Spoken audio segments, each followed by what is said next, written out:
É isso, amados. A gente vai vivendo em família, né? É isso que é essencial na comunhão do corpo. Não há vida fora da comunhão, sabe, amados? Assim, não há vida fora da comunhão.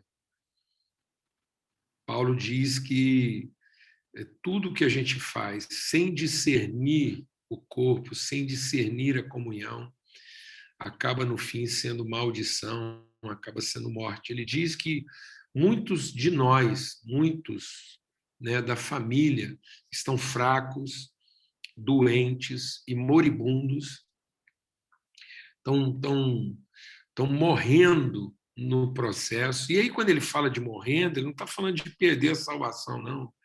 Ele está falando de morrer no sentido de não cumprir o propósito na vida. Eu acho que às vezes as pessoas assim,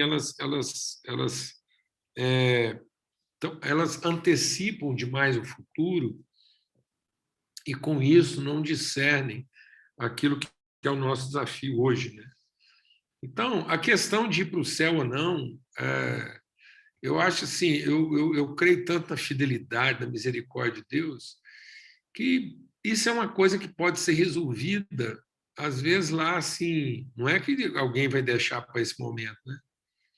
Mas entenda bem o que eu vou dizer.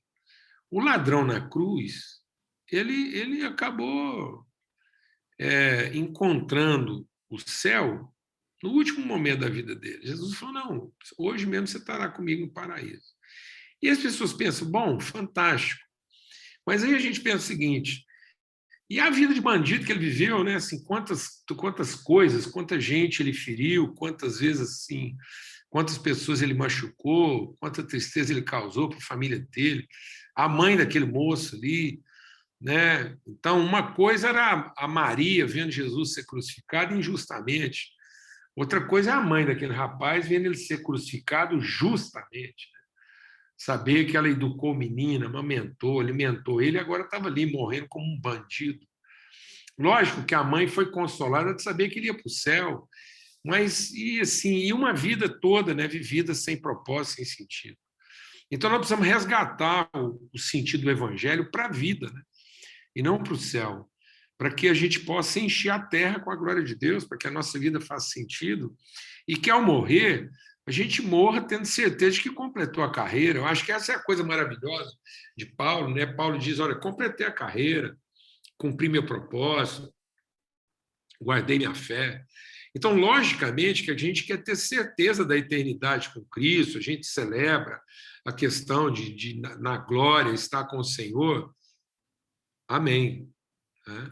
Mas o Evangelho é para a vida. Né? A graça é para nos educar para a vida, para que a gente possa ter a vida com a mente de Cristo, conforme a natureza de Cristo, ser transformado. A gente tem uma vida que realmente não seja uma vida que se desfaz, né, que se desmancha, mas uma vida que se renova. A palavra de Deus diz que um espírito se renova, alegria, paz, disposição, ânimo, haja o que houver.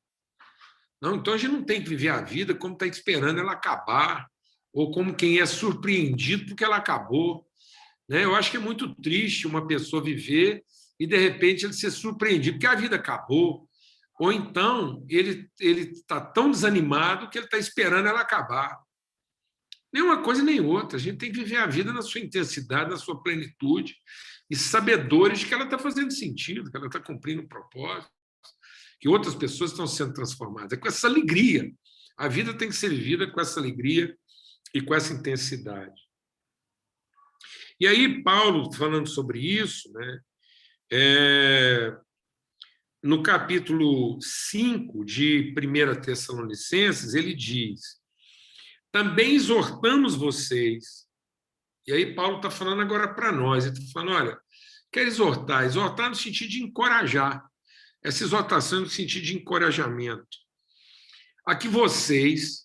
Então, há uma exortação para nós. Aqui no meio dessa situação de dor, dessa situação de perda, de enfermidade, né? Quantas lutas, né? Pensa quanto tempo a família lá do Bruno viveu aquela luta pela cura, a dor que a casa aí da senhorita, todos nós passamos por. Né? Eu estava vendo aqui nossas filhas aqui com os nenéns recém-nascidos. A Marta lembra bem a dor da Lana. Outro dia esse assunto foi recorrente aqui em casa, quando o John Lennon morreu com 3 anos de idade. Gente, o John Lennon, o filho da Lana, que morreu, era um coco, vocês não têm noção, não. Um menino assim, liso, bonito, redondo, sadio, diagnóstico zero, uma ternura, um carinho, e assim, uma lâmpada que se apagou, entendeu? Numa tarde, 5 horas da tarde, 4h30 da tarde, assim. A Marta foi a primeira pessoa que me ligou. E eu lembro que eu ainda corrigi a Marta. A Marta me ligou para falar assim: corre lá na casa da Lana, no hospital, que o John Lennon morreu. Eu ainda falei para ela: morreu não, Marta, é notícia falsa, acabei de ver eles aqui. Ó. Eu tinha visto o John Lennon, não tinha meia hora. Conversei com ele, conversei com a Lana, fui no carro cumprimentar os dois e ainda brinquei com ele muito alegre. E 40 minutos depois, meia hora depois, eu estava morto. A Marta me ligou para dar notícia. Eu falei: não, Marta, é notícia falsa. Acabei de ver o menino. Ela falou: não, morreu mesmo, pode ir lá, que foi um acidente. E foi.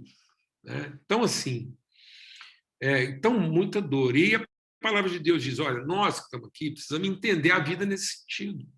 Nós precisamos entender a vida com essa responsabilidade. A responsabilidade de estar vivo.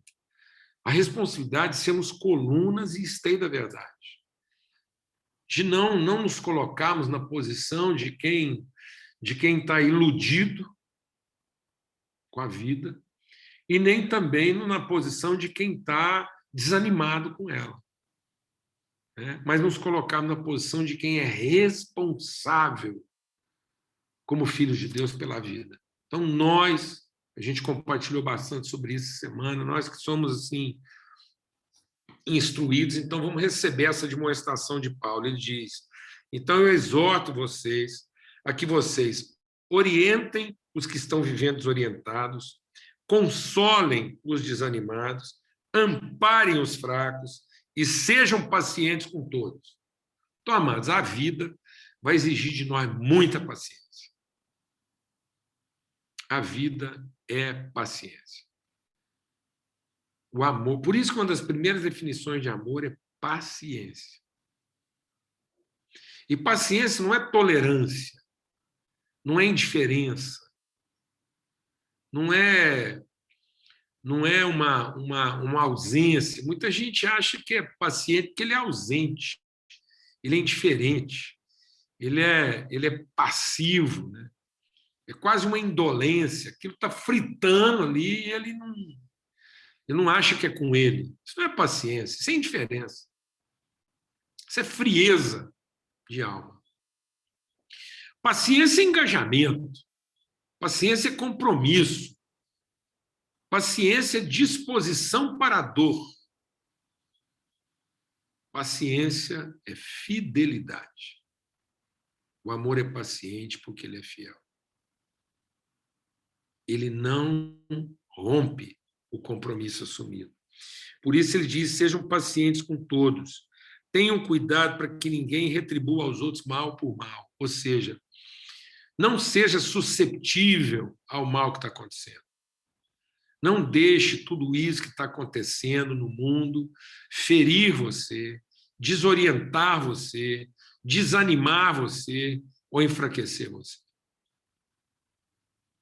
Quero dar essa palavra de ânimo a todos que estão conosco essa manhã.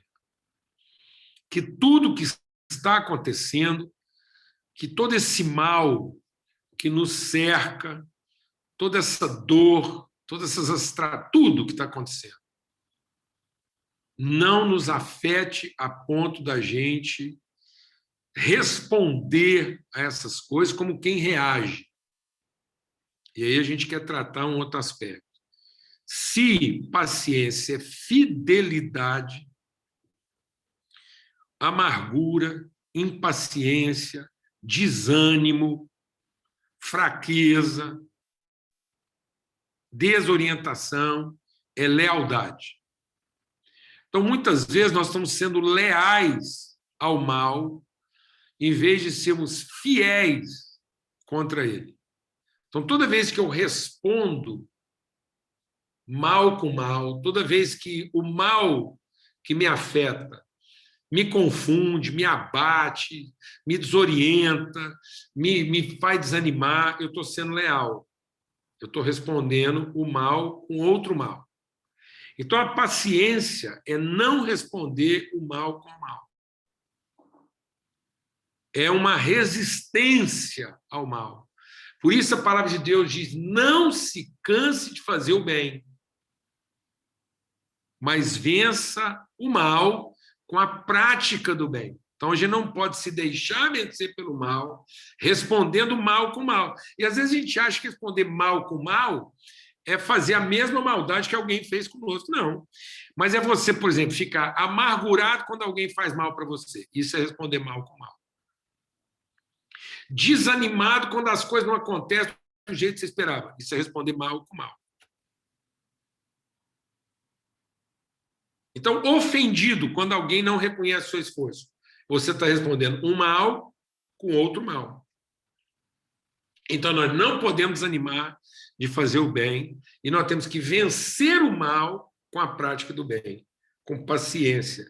E ele diz assim, ó, pelo contrário, procurem sempre o bem uns dos outros e o bem de todos.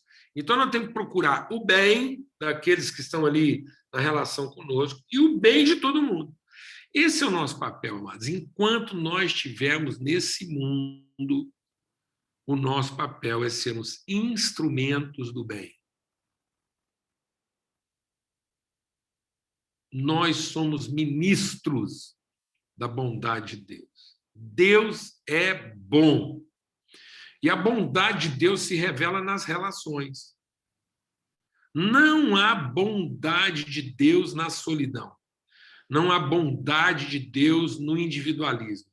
Então, toda vez que eu sofro alguma coisa e me escondo, recolho, me retraio, toda vez que eu sofro alguma coisa e me defendo, coloco uma couraça, me deprimo, ou me abato, ou desanimo, ou me desoriento, toda vez que eu tento salvar a mim mesmo numa situação difícil, eu estou respondendo mal com mal. Porque não é bom que o homem seja só. Não há expressão da bondade no individualismo, na intencionalidade de salvar a si próprio. Por isso que é melhor serem dois do que um. Porque quando o outro cai, tem alguém lá que vai fazer o bem em favor do mal que está acometendo alguém. Então, nós somos instrumentos do bem na vida uns dos outros, nós somos o testemunho da bondade e da fidelidade de Deus, e por isso nós temos que orar sem cessar, e em tudo dai graças e estarmos sempre alegres. Eu vou falar uma coisa para aqui que é assim, quando a gente entende a fidelidade de Deus, o nosso coração está sempre alegre e a gente enfrenta tudo com oração, com o espírito quebrantado, buscando orientação de Deus. Então, toda vez que um problema nos cerca, a gente não se desorienta. A gente, com paciência, procura a orientação de Deus e como é que Deus vai usar a nossa vida para enfrentar aquela situação em favor dos outros. Amém? Esse é o nosso papel.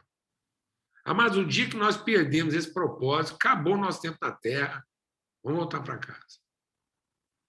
Nós estamos. Paulo diz assim: eu só continuo vivo em favor dos meus irmãos. Acabou. Não existe nem uma outra razão para nós permanecermos nesse mundo, se não for para abençoar e ser expressão da bondade de Deus em favor de alguém mais. Para o nosso próprio bem e benefício, não tem sentido. Então, mesmo na nossa dor, mesmo na nossa dificuldade, mesmo na nossa tribulação, é para que naquilo que a gente for consolado, a gente possa consolar outros.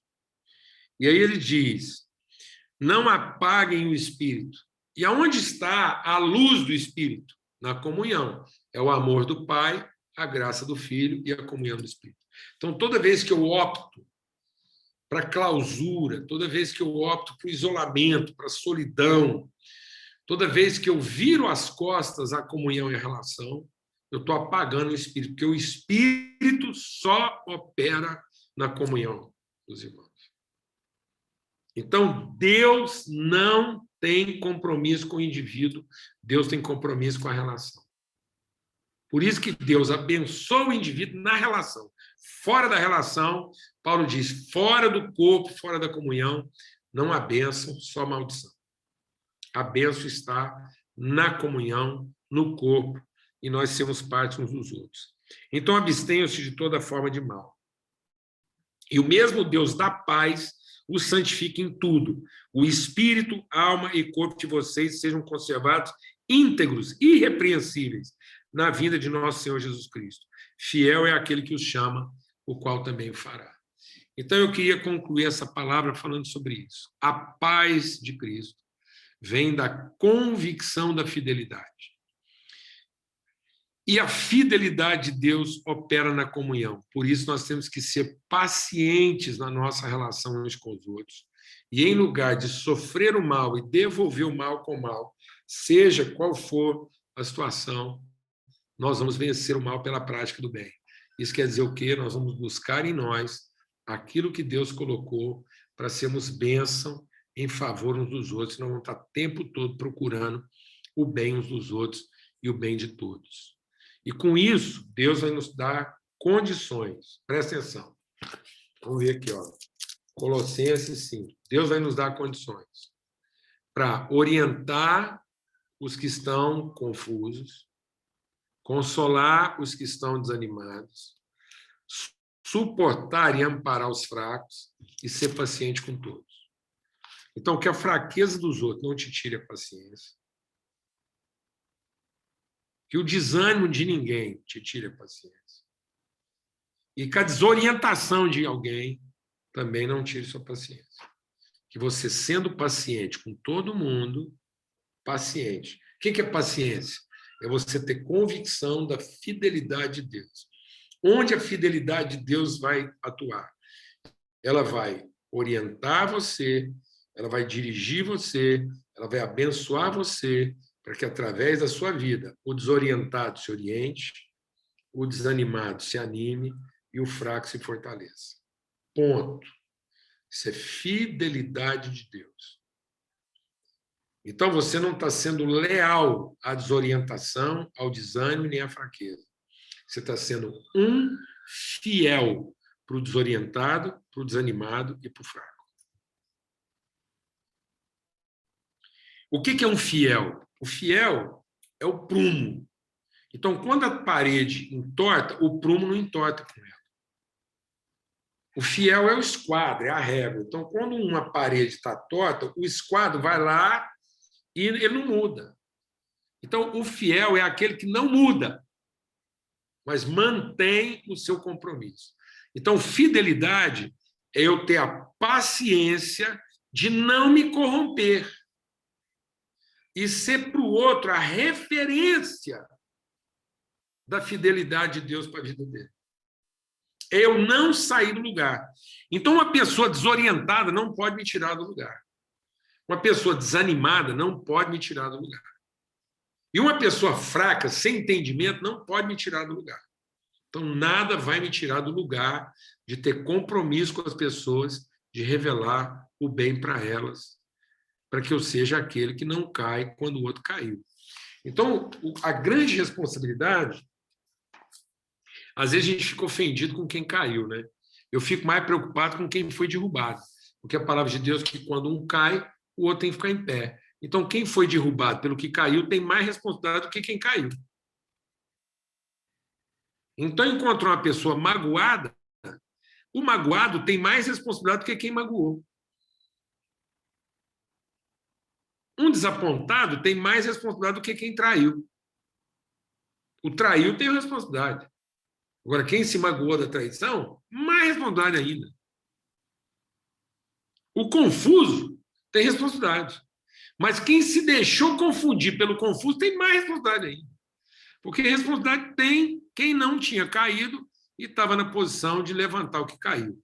E não a gente usar a queda do outro para explicar o nosso desânimo, a nossa desorientação e a nossa fraqueza. Então, não use ninguém para justificar a sua infidelidade, como se você fosse leal ao mal dos outros e tivesse que responder mal com mal. Mas nós estamos aqui para ser fiel e apresentar o bem para aqueles que estão no meio de uma situação difícil. Tem muita gente desorientada, tem muita gente desanimada, tem muita gente enfraquecida, mas nós, com muita paciência e confiança inabalável na fidelidade de Deus, vamos ser uma referência de bondade, de fidelidade, para que o desorientado se oriente, para que o desanimado se anime e para que o fraco se fortaleça. Amém? Então, sejamos pacientes, perseverantes, em nome de Cristo Jesus. E alegre. Alegre, porque no meio de uma confusão dessa, a gente pode ser luz para as pessoas. E paz, sabendo que Deus tem compromisso com a nossa relação. E Ele vai nos fortalecer e vai nos orientar. Amém? Em nome de Cristo Jesus, uma semana assim de muito trabalho. Uma semana de muito trabalho. Trabalho. Gente acordando de madrugada, pedindo ajuda, interrompendo seu almoço, perturbando sua agenda. Uma semana doida mesmo. Amém? Semana alegre, viva. Semana atrapalhada, gente, sim, precisando de você, e você, calma, gente, paciência aí, não vai dar conta aqui. Aí você, com muita paciência, acudindo. Então, quero te abençoar com uma semana nada tranquila, mas uma semana de paz, paz, muita paz. Uma semana doida demais, e você com paz e graça e ânimo, atravessando uma semana assim desafiadora, socorrendo. Uma semana onde os desorientados vão te procurar, os desanimados vão pedir sua ajuda, e os fracos vão contar com você, e você lá com alegria, oração e paz, crendo na fidelidade de Deus, não desorienta, não desanima, não desiste, e você se apresenta aí como ajuda, socorro e refrigério. Espero que essa semana você durme menos do que dormiu na semana passada. Espero que o seu horário de almoço seja interrompido várias vezes. Amém? Espero, sim, que você fique com a sensação que você não vai dar conta de atender todo mundo que está precisando, que é uma sensação bendita, mas aí você não desorienta, não. Você fica em paz e o Espírito Santo vai te orientar. Glória a Deus. Você vai enfrentar tudo isso com alegria, como filho de Deus. Era esse desassossego mesmo na vida de Jesus, na vida de Paulo. Você pensa bem onde é que Paulo chegava, confusão virava. Jesus, se ele tinha tempo mesmo de comer direito. Então, assim, nome de Jesus. Glória a Deus. Posso ouvir um amém, igreja? Amém. Então, Amém. o amor de Amém. Deus. Amém. Amém, igreja. Amém. O amor de Deus, o Pai, seja sobre todos. A graça bendita do seu